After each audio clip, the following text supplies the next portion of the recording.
Sapo u bë masa sigurimit, u vendos vlerësimi i ligjshëm i arrestit në flagrancë dhe caktimi i masës sigurimit arrest në burg për shtetasin Marian Kodeli. Akoma nuk është bërë një ekzaminim paraprak. Mariani akoma nuk e kupton veprimet që ai ka kryer, paktën aq sa unë arrit të kuptoj nga gjendja e tij.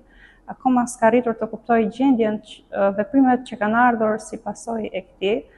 Mariani shikohet si një person i mbyllur, i heshtur, nuk e di se çfarë ka vuajtur ai nga brenda dhe sjellja që ai ka bërë është realisht shumë e rëndë, pa parashikueshme, pa paramenduar nga askush. Që një veprim i momentit. Familja e tyre në komunitet vlerësohet si një familje e rregullt, punëtor, shtetasi i ndjeri, gjejmë momentin që të shprehim të ngushëllimet tona për familjen e tyre, për si ndodhi një ngjarje shumë e rëndë.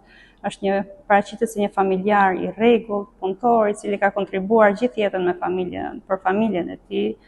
Unë nga njerëz kam dëgjuar që ka qenë një person që ka pajtuar dhe gjaqe dhe nuk e di se si mund ndodhte kjo situatë me këtë shtetas. Ëma e djalit të shprehur që nuk kanë pasur asnjëherë konflikte. Mariani që 18 vjeç ka emigruar, ka qenë emigrant, më parë ka mbaruar shkollën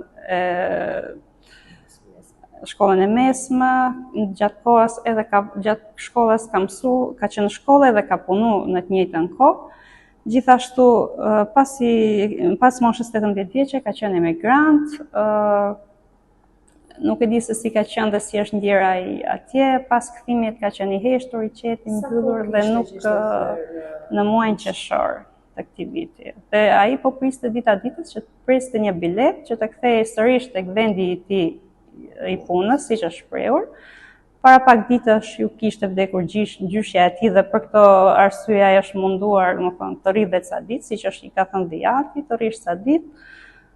Kujdes kur vijnë njerëzit, ti presësh, ti përcjellësh, siç ne shqiptarët kemi zakonet e traditat tona, si duket mas edhe këta fjalë nuk është se aty mund t'i kenë pëlqyer, nuk di çfarë them.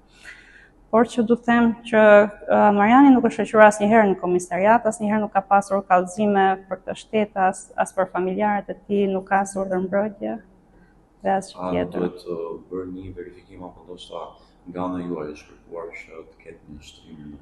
Po, nga ana ime, si avokate, duke parë gjendjen e Marianit, kam kërkuar shtrim i përkohshëm në një institucion mjekësor dhe vlerësoj që është urgjente që atij t'i bëhet një akt ekspertimi nga ekspertët e mjekësisë ligjore për të kuptuar dhe parë gjendjen e shëndetit mendor.